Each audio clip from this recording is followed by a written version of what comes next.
steek nou vir die laaste keer.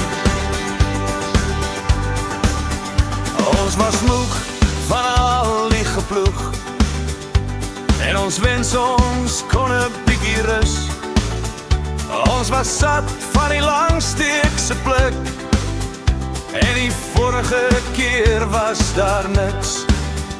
Dis die 10de uur van die dag, die son brand en die wind waai kwaai.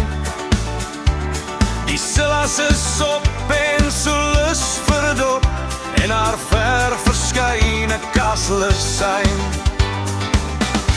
En toe word ons dors en kon niemand ons meer keer. En toe word ons dors, ons steek nou vir die laaste keer. En toe word ons dors en kon niemand ons meer keer.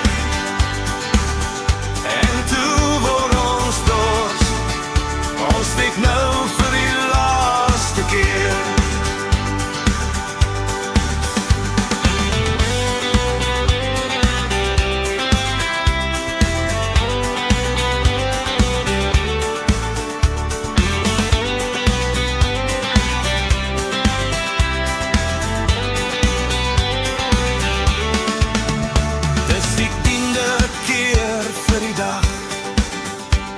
Die trille brand en die pulle waai kwaai.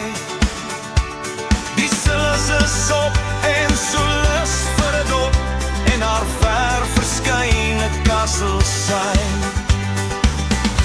En toe word ons dors en kon niemand ons meer keer.